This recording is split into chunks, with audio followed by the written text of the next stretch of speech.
Adfreeshows.com. I'm here with Tully Blanchard for the next episode of TullyVision. I'm Derek Sabato. And Tully, how is everything going? Well, I think that life is pretty good.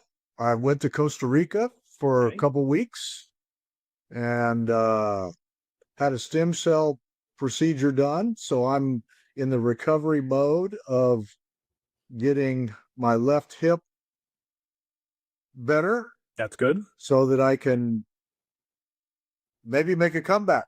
Uh, Tully Blanchard's last match, anybody? Oh, goodness gracious. What even came over me? I must have been possessed right there.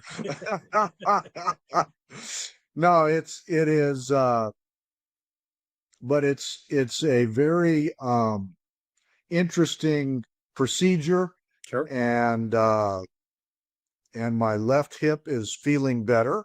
That's great. And so that's a good thing. And great to be back on ad free shows and great to be back with you. And hope the fans are getting the answers that they want to hear Yes. or don't want to hear, but they're still the answers.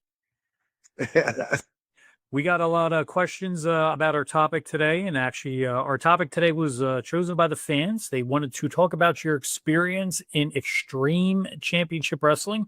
So, one of the major questions that has been discussed as of late with ECW is how did you come to be as a part of ECW? Was it Paul Heyman? Was it Todd Gordon? How did that come to be?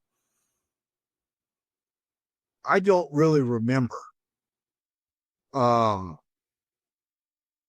I know that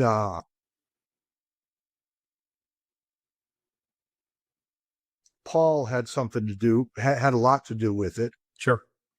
Um, and I know that I wasn't there very long, Yes, that is correct.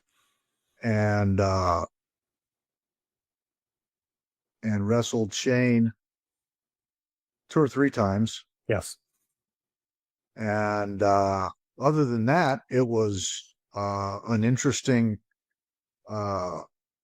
place to go, an interesting arena. It was, and but it is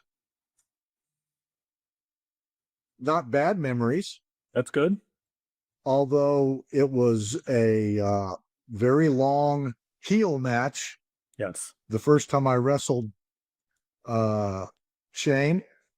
And so Were you surprised that your first match in the company, you're both technically heels and they book you to do a 60-minute time limit draw? um no, I wasn't surprised with that. It was the heel matches. I mean, you could get away with having babyface matches Sure. much easier than you could having a heel match. Um, and I know that my thoughts right after the fact was the first 30-35 minutes were pretty good. Yeah. And not for sure why I felt that it was going downhill at the end or the next part of the match. But anyway, it was 100%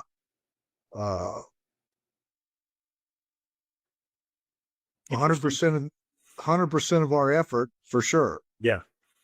The story of you coming in is based upon Shane Douglas throwing down the NWA title in that infamous moment at the ECW arena about 6 months before. Shane cuts his promo saying, in the lineage of Ric Flair, Dusty Rhodes, Ricky Steamboat, he throws down the title and declares himself the new ECW World Heavyweight Champion. He's always cut promos on Ric Flair and the competition, and this was part of that story.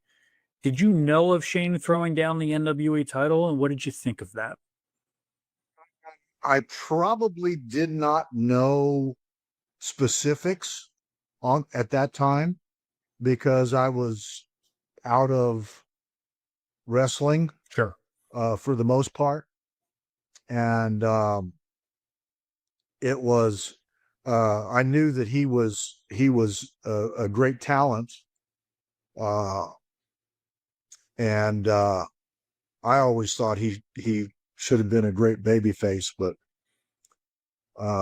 as handsome as he was and all that kind of stuff and talented but anyway, nobody asked me. So What did you think of working with Shane? well, you at that point in my career, or that point ever, you've been given an opponent, and you got to have a great match. Right. I mean, it was my job to have great matches, whoever you were against. Right. And so that was always my goal every night going to work, was to try to have the best match of the night, or the best match that I could have. And I think that's one of the things that kept the performance level of all of the horsemen up. Flair, Barry, Arn, myself, Ole, when he was part of the horsemen, that the wrestling fans knew that they were getting the very best of everybody's ability. And I think that they appreciated that. At least I hope they appreciated that. As I went to Costa Rica to get stem cell therapy on my left hip, which is from the years of bouncing on my hips. At 71, I now understand what my dad was talking about when he was hobbling around. But anyway. There's been a lot of talk about ECW and hardcore wrestling, and you've touched on some of it in our past conversations, barbed wire matches, ladder matches, but ECW tended to take it a little bit more to the extreme with tables and fire and glass and type A death matches. You weren't around ECW that long, but of your experience of watching them, do you think there's a time and place for these types of things, or sometimes is it just overdone? I'm glad that I wasn't in some of those matches. Sure. I mean, I had barbed wire matches with Dusty, and we had bull rope matches and Indian strap matches, and I've been whipped with Wahoo's strap too many times, and the strap or his chops, whichever was, I'm not sure, they were just about equal. Yeah. But you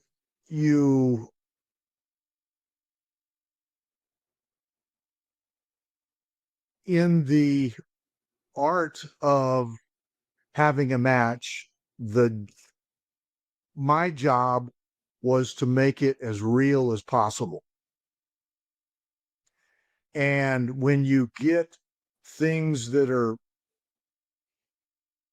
bizarre enough, Yeah. the realism is taken out of it.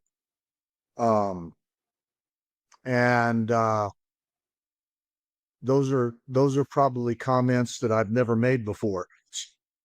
Yeah. And but it is, couple of the matches that with the what the stick, kendo stick. Yeah. Yes. God, they beat the crap out of each other. Yes. That. Oh my gosh. Yes. I said, I'm glad I'm not doing that. No. When you look at how the business has evolved, your matches in ECW were in 94, 95, and now it's 2025. And we've seen Darby Allin get thrown for a pane of glass in Sting's retirement match. You've seen WWE do big spots where it's a little bit more of a controlled environment. It looks a little bit more safer. Is there a limit in your mind as to what is and what isn't wrestling anymore? To me, because I was a older version. I mean, the people that taught me were the Funks and Harley Right. Race and that kind of stuff. And I mean, it was a gigantic move when I was refereeing before I started wrestling. And Harley Race went through the timekeeper's table. Yes. That was, oh my God. So I mean, off the top of a 2-story cage, taking a bump in the middle of the ring or something like that. I mean, that was just, uh, you wouldn't do stuff like that. Right. And I can remember, and I hope I haven't shared this with anybody, but I know that we were wrestling in Wilmington in the summer in the baseball stadium, and they didn't have seats around the ring, and Blackjack Mulligan had switched babyface, and it was a tag. I think it was him and Dusty against me and Flair, or me and Arn, or I forget. But I ran up to the top rope, and I was going to jump onto the football field on top of Mulligan with an elbow or something like that. And I got up on the top rope and I went, wow. And I crawled down and got on the apron and then jumped off onto the football field. I, that was too high for me. Yeah. That's it's funny when you say that, because like in my head now in 2025, I could see that being a total heel move now for a heel to get up on the top rope and be like, yeah, I'm not giving you what you want, instead of, man, I need to protect my body. And I think it's an amazing evolution of how this business has changed in the last 20, 30 years. Oh gosh, absolutely. I mean, it was uh my dad. I mean, it was, hammer locks and arm bars. Yep. Yeah. Arm drags, hip drags. And yeah, exactly. And so then getting the through my career, the transition of being a little bit more flamboyant Yeah. with things and press slams and uh those kind of things, and suplex off the top, off the middle rope, Yeah. and stuff like that. It was pretty new stuff and pretty big bumps. And so anyway, When you finished up your run in ECW, you put over Shane twice after the 60-minute draw of him as champion. Did you have any other offers to return back to the company? Was it something you weren't interested in doing? no, I was pretty much transitioned out of the wrestling business at that time. Um and I know that I went to Japan and wrestled Fujinami for his retirement match, and I had I was having kids in the early 90s, and Yeah. and just needed to make some money Yeah. because I was working at a church and not really making a whole bunch of money, Sure. and needed to pay bills and stuff. So it was just a situation that I was offered these opportunities, or a few opportunities, to help pay bills, and Yeah. and Means to an end. absolutely.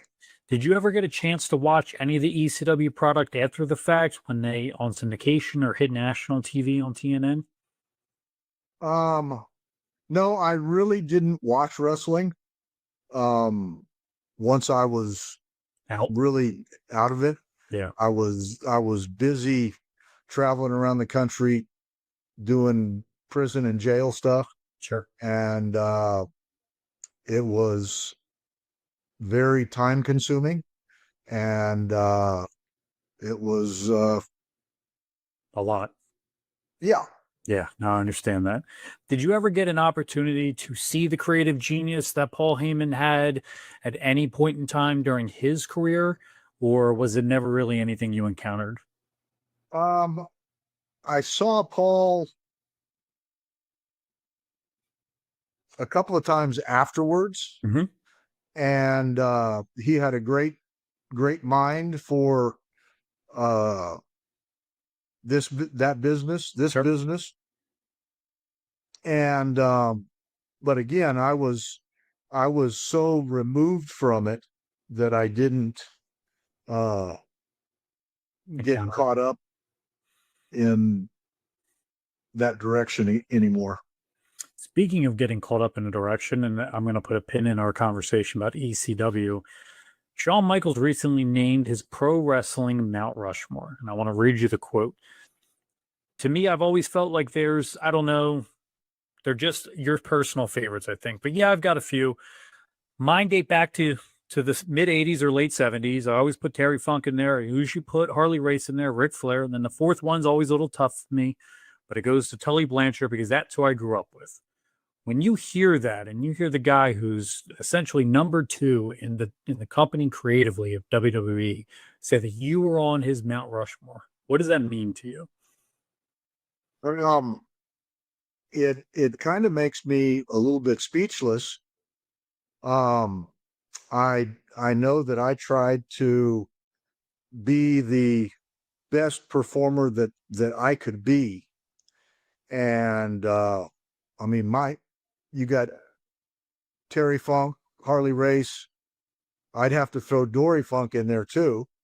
Um, and they were all world champions. Yeah, And Flair certainly. Uh, and you know, and those were the guys that were making the big money. And if you're gonna try to emulate anything, you would want to emulate the people that are the stars. You absolutely. wouldn't want to emulate somebody that was on the second match. Yeah. And but as a tremendous talent that Sean was, it just it humbles you um to think that somebody would hold your abilities and your careers to that level. Um, so I am honored and humbled at the same time. When you think back to Sean growing up in Texas and talking about you, Flair, the Funks, you know, you had to put the Briscoes in that conversation as well. Texas as a Oh, hotbed for professional wrestling, that influence today is changed because the dynamic of the business has changed. It's not the territory guys you're growing up on. You're growing up on TV wrestlers. And the balance of that is a whole lot different now than it was back then.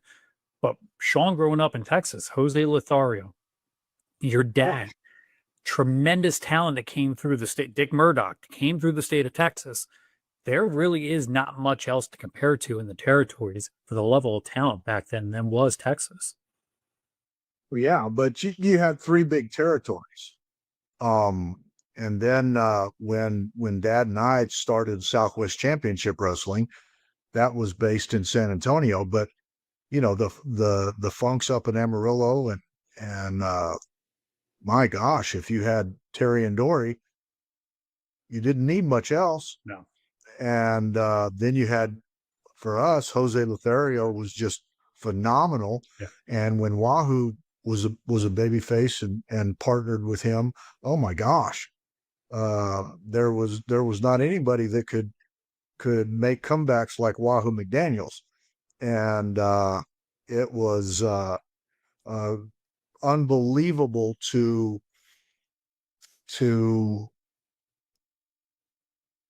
set enough heat to where Wahoo would give you a chop and 5,000 people would jump up out of their Yeah. chairs. Loser. And it was just phenomenal. to be able to be part of that, and especially in my younger uh, years, and and then well, right before that, I mean, it was I had Wahoo was our booker for Southwest, and I had to go in and really sell the fact that I needed to be a heel, not a baby face. And my dad didn't like it. Wahoo didn't like it. And but when we finally did it, and the attendance doubled, it was they all got on board. That helps. You had an opportunity to work with Sean when you got to the WWF with him and Marty Jannetty as the Rockers and you guys as the Brainbusters. Did Yes. Sean ever bring this up to you about watching you when he was growing up and getting into the business or anything like that? No, no, they didn't. But the the the biggest tribute, I think, and I don't know that a lot of wrestling fans would greatly understand this, but when I was in a match, Arn and I were in a match, me and Flair were in a match, we were in an 8-man match, whatever. The baby faces did what we told them to do because we could make them look better than they could make themselves look. And when you do that, and I watched maybe a couple of months ago the match in Madison Square Gardens that Arn and I had with Sean and Marty. Oh my gosh. Yeah. That was my mouth dropped open just watching the things that we did in 18 minutes and the crowd reaction and all of that. And that's what it's supposed to be. This wrestling is the entertainment business. And if people aren't screaming and hollering and responding to what you're doing, then they could be at the corner ice house. Yes. You're watching And hockey and basketball and all the other options you have. yeah. So, but it was those guys were so talented and so good to work with. And it was just I don't know, I don't want to say it was like a night off, but it was a absolute enjoyment to go into the ring with those guys. Knowing what we know now and 30 years later, and Sean, multi-time world champion, Hall of Famer, Marty, not so much. Were you surprised to see the ascent of Sean, or did you always assume he's going to get there at some point? Oh no, he was phenomenally talented. And it was you got the right ability to sell, you got the ability to make the comebacks, you can talk, you have the look, you have everything. And I mean, he was destined to be a superstar.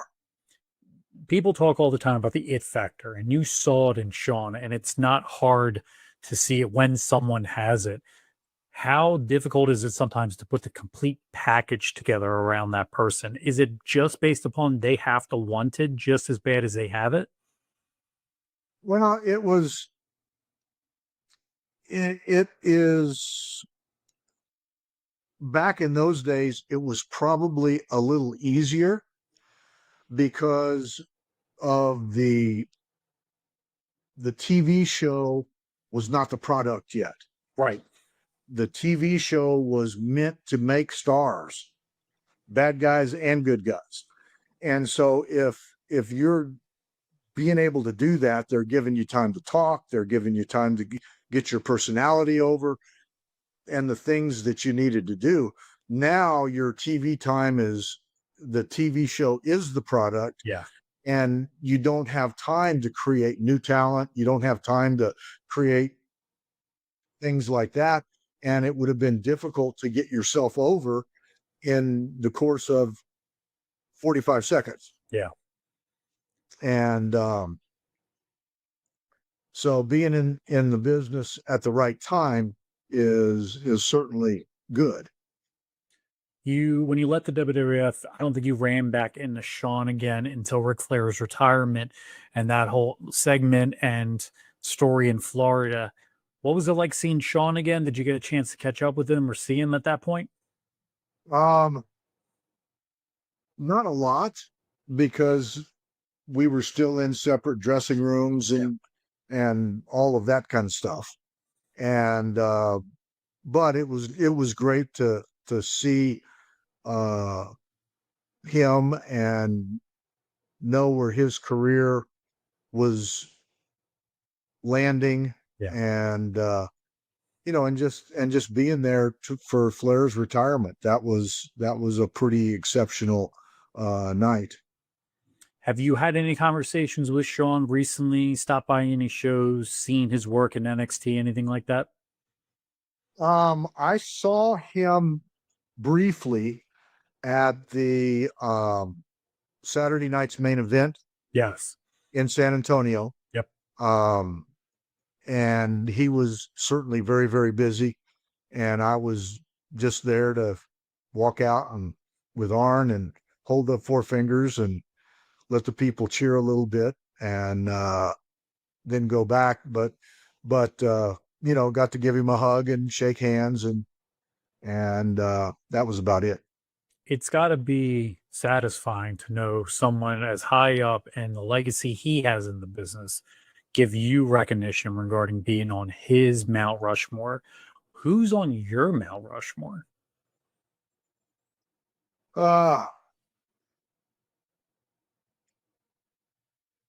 That's probably a pretty good question. I don't know if I can get it down to four. But I was very, very fortunate to become friends with Luthez. Wow. And Luthez was, what, 35 years? Yeah. World champion. Yep.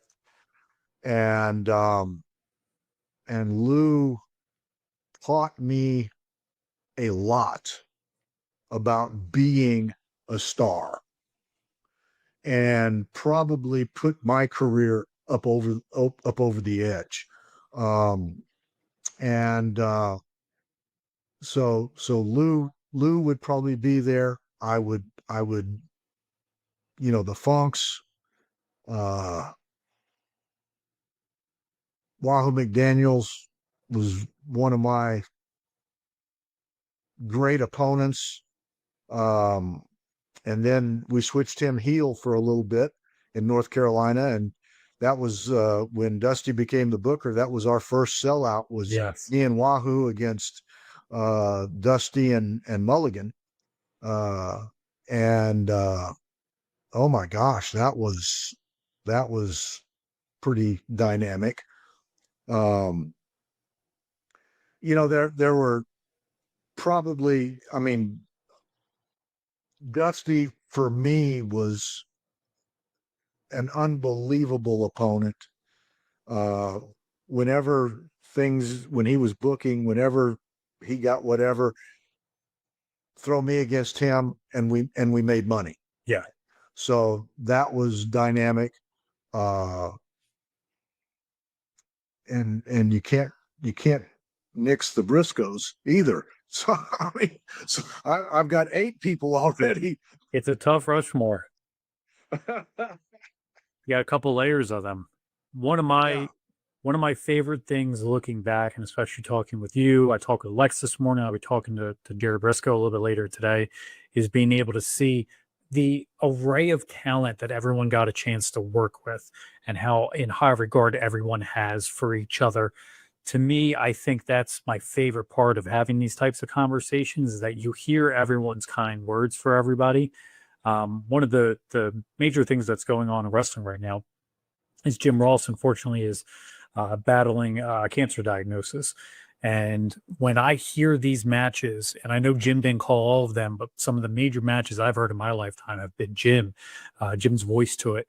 What is your relationship with Jim and your thoughts on hopefully his being able to kick out of this? Well, I didn't know that he was uh, diagnosed with cancer until a few weeks ago. But he was one of the great announcers in our business and the history of our business. And likewise, it was, when he was doing Crockett Show and the Atlanta show, it was, there was a bit of comfort and everything when you heard his voice Right. on the show. You knew it was the top notch of everything that the wrestling business had to offer. And certainly my prayers are for a healing, for restoration, so that he can be with us longer. And I know that there's an end for all of us. I'm 71 now, so I am. That end is getting closer. I did ask the Lord for 30 more years on my 70th birthday, so I'm planning on being here till 100. There you go. And good long life, and then leave it to my kids and Continue on. everybody else, and to you, so you can. God, I remember that time I interviewed Tully that day. Yes, absolutely. So you bring up the fact you're 71, and I didn't know this until this past week, but Eric Bischoff just turned 70. And that kind of blew me away that everyone talks about this young executive, and Eric's kind of the same age as everybody we talk to now on the Ad Free Shows Network. So it always cracked me up. I totally forgot what his age was until Conrad talked about his 70th birthday. And it's like, man, it just doesn't seem like he's that old. And neither do you. At 71, you look great. And that's great to hear the stem cell. And we're just thinking about JR. We want the best for him. Yes. Tully, what else you got going on? You back from Costa Rica? Any upcoming appearances? I've got an appearance in New Orleans coming up. Tessa is wrestling down there, and they've brought me in to do autographs, and then I think I'm walking her to the ring. Okay. And going to be her second, so that'll be a little bit different. That's cool. And it is going to be a tremendous gathering. I think the event is on Thursday the 10th of July. July 10th. Okay. July 10th. And my son, his birthday is July 6th. Okay. My youngest daughter is July 9th. Tessa is July 26th. You have a busy July. And so we've got everybody coming to New Orleans to have kind of a night out, dinner, birthday gathering, which we've never done before. And because it is July birthday month for me. Yeah. And then my oldest daughter's in September, so we'll have to. You got a lot going on there. And July hits me like a ton of brick. I'm sure. In the birthday department. So that is going to be the Bayou Beatdown Super Show. It is available through wildcatsports.com. Rob Van Dam's going to be here. TNA X Division champion Moose. Raj Deji, also known as Jinder Mahal, is going to be there. You got Luke Hawks, you got Violent J, the Insane Clown Posse, Tessa, and Tully Blanchard. It looks like it's going to be a big show. WildcatSports.com. It's cat with a K, not a C. Tickets are on sale and available. Ooh, Charlie House is going to be there too. That's awesome. I haven't seen him on the road recently, but that's great to see. Go out, get your autographs, go see Tully, shake some hands, throw up for 4, get a picture. And we'll see you right here next month, again, on TullyVision here on adfreeshows.com. Thanks very much, everybody, for joining us. Have a good one. Bless you.